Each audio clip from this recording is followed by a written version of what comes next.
Found in a Swedish bog by two children in the summer of 1936, Bocksten Man was a unique find.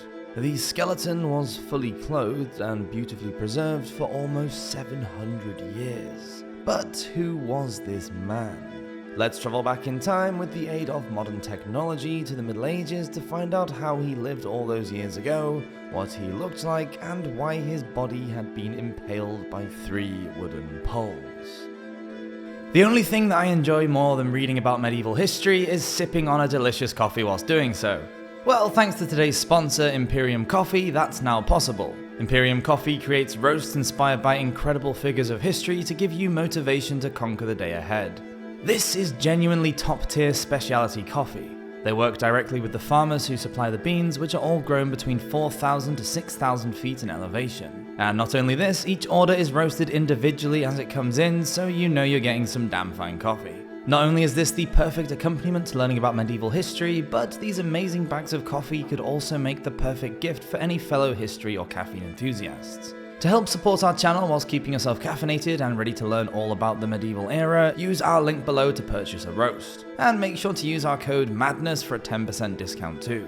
And now for today's video, welcome to Medieval Madness.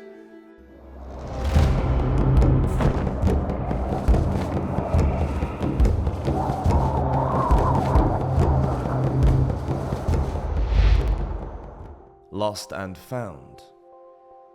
Bocksten Farm was built near bogland sometime in the late 19th century. The land lay in Varberg in the country of Halland, southwest Sweden. During the 1930s, the bog was regularly drained and a harrow was used to collect peat. Peat is an accumulation of naturally decayed vegetation. It is unique to some natural areas, one of which is bogland, a primary source of peat. In Sweden, farmers used dry peat in cattle farming. In the summer of 1934, Albert Johansson, the owner of the farm, found an old leather shoe in the peatland, which he gave to the Varberg County Museum. In 1936, the sole of another shoe was found. But it was on Midsummer's Eve, the 22nd of June of that same year, that the real treasure revealed itself. 11-year-old Thor Johansson walked behind the farmhouse as it wove backwards and forwards across the bog to harvest the peat. His little 5-year-old sister Gully was barefooted and tripped along behind him. Their father Albert was close by in the turf barn. It was almost time to go home as the workday was nearly done. Suddenly, something became lodged in the harrow and Thor had to stop the horse. As the children bent over the machine to see what was preventing them from returning home for supper, they were surprised to see that the harrow had torn pieces of cloth out of the ground. Perhaps the dog had buried something. Thor ran to get their father. When the pair returned, they used their hands to dig deeper into the damp peat and moss to find more fabric and bones. It wasn't long before Albert realized that the bones were from a human skeleton and that his children had discovered a dead body. Living in such a rural area and with the light fading, it was too late to call for the police, so they covered the remains and returned home. Digging up bones. It was Thor's older brother Harry who was up bright and early the next morning and cycled down to inform the local police officer Axel Johansson in Rolfstorp that a corpse had been found in the bog. Both the county police and Dr. Suman from the city of Varberg were informed, and they were soon up at the farm to confirm the finding. There were pieces of cloth and bones strewn around the area, and strangely the body had been pinned to the ground by 3 wooden poles. Upon examination, it was soon established that the body had been dead for a very long time, and therefore there was no need for any investigation into the death. Arrangements were made with the local vicar for the body to be collected, and a funeral was organized for the following Sunday. That seemed to be the end of the matter. Dr. Suleman later met up with some of his friends to celebrate Midsummer. One of them was Albert Sandcliffe, the director of the Varberg Museum. He was very interested to hear about the discovery up at Bocksten Farm, especially when the doctor drew him a picture of one of the garments that had been found. Intrigued, Sandcliffe wanted to have a look for himself and arranged for an archaeological excavation. Young Thor admitted later that he found the experience strange, especially when a convoy of 10 cars drove up to Bocksten Bog that midsummer day. Normally, the family would go for days without seeing a single vehicle in the area. Director Sandcliffe quickly established that the find was most likely medieval, but further investigation was needed. Once measuring and photography were taken care of, the corpse and the piece around it was dug up and laid on a wooden stretcher. The find was transported by truck to the museum at the Varberg fortress. Secrets of the Dead. Because of the unique environment of the bog, both the skeleton and the man's clothing were very well preserved. Sadly, the upper parts of the man had been passed through the harrow blades and were badly damaged, but the lower parts were intact. A textile expert and historian and the curator of the Swedish Museum of National Antiquities took part in the evaluation of the discovery. They assisted Rawcliffe and advised on documentation and conservation. The man from the bog measured somewhere between 5.7 and 5.11 inches tall and had a slender build. The man's teeth aged him at somewhere between 25 and 35 at the point of death, although examination of his bones placed his age as between 35 and 40. He had an injury to the right side of his head measuring about 3 inches. Of the internal organs, his liver, brain, and parts of his lungs were well preserved, as well as cartilage. However, his body had been pierced through and impaled into the bog by 3 thick poles of wood. 2 of them were birch, and the third, made from oak, had pierced through his heart. What lies beneath? As it turned out, the outfit worn by Bocksten Man is one of the best examples of a medieval garment to be found in Europe.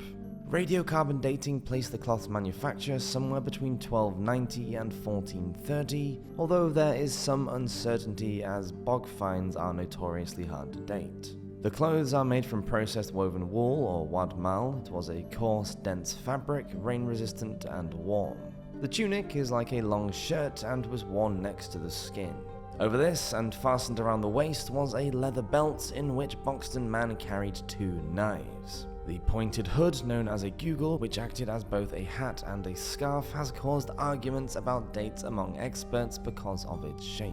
Rawcliffe believed it to be fashionable in the 1360s, whereas Gunnar Knockert from Uppsala University stated that the style was closer to the 1330s. The mantle or cloak opened on the right side, allowing the wearer to easily use the right hand. The hose, which was worn in place of trousers as the tunic was long enough to cover the lower section of the torso and the tops of the legs, were held up with leather straps that hooked onto a leather inner belt worn under the tunic. The foot wraps were pieces of material wound around each foot, shaped like slippers, and the flat-soled shoes were made from leather. Everything pointed to Bocksten Man having been a person of substantial means. Not a member of the elite classes, though. His clothes were not fine enough or made from imported fabric. Nevertheless, the home-woven clothes were of a high quality, which pointed to him being a craftsman or a servant, perhaps with links to one of the nearby castles. He could have even been a cleric, as members of the Catholic Church also wore the type of hood found. A land divided. The late Middle Ages saw major shifts in society all across Europe, including Sweden, where peasants and farmers, who made up the vast majority of the population, were under high levels of taxation. At the same time, King Magnus Ladulus promoted the formation of separate classes of society. There was a rise in the wealthy merchant class, the clergy received special privileges, and the nobles were given exemption from taxes, meaning that for the first time, they were able to build their grand castles. In Halland County, the castles of Hunhals, Falkenbergus, Lagerholm, and Varberg were constructed during this time. Many towns also sprang up across Halland during this period, including Varberg.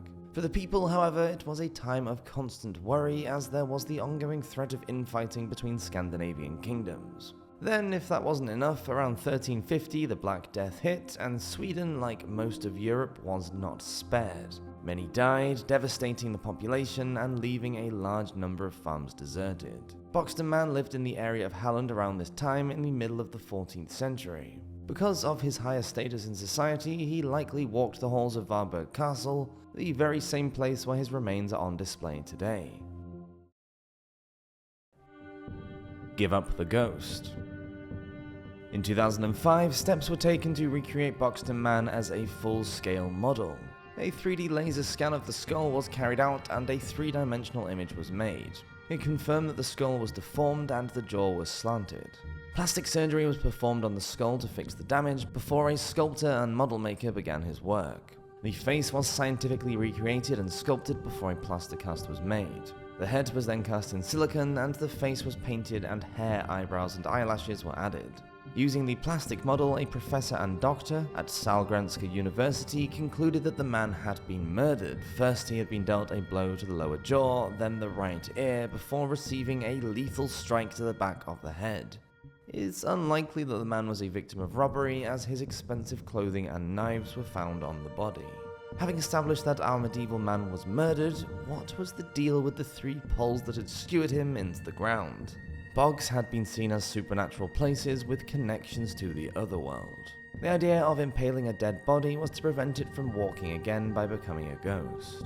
Bocksten Man was positioned face down in an attempt to degrade the body after death.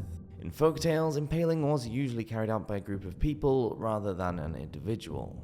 There were several reasons why a person's body might be impaled. They might have been seen as evil or cruel, they may have practiced witchcraft, taken their own life, committed a crime, or been a murder victim. Several bog bodies have been found in northwest Europe, most of them dating from the Iron Age. The acids in the peat have preserved materials such as wool, leather, skin, hair, and nails. Many of these people were naked, so it's thought that they were human sacrifices. Bocksten Man is one of the few bog people whose death occurred in Christian times, although superstition was rife during the medieval period, and that is possibly why the bog was chosen as a burial site. What becomes a legend? Some days after the body was discovered, a local farmer named Carl Anderson came forward and informed Albert Sandcliffe that he was told of a legend when he was a boy. He said that 2 old people from the area had told his father about a man who had been recruiting soldiers in Halland. The man had been killed by the peasants and thrown into the bog. The man's ghost rose late at night and began to haunt the villagers, so they returned to his body and impaled it with poles. After this, the hauntings stopped. Carl spoke of a place called Storm Moss, a bog about 10 miles away, close to Nakhal village. Although he admitted that he was old, his memory was failing and he may have been mistaken about the location.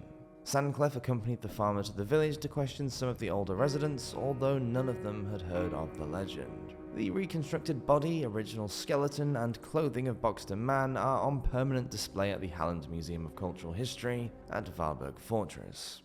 Thank you so much for watching this episode of Medieval Madness. Please do subscribe if you're enjoying these videos, and as always, I'll see you next week for another one. Until then, hope you all have an awesome week. Cheers!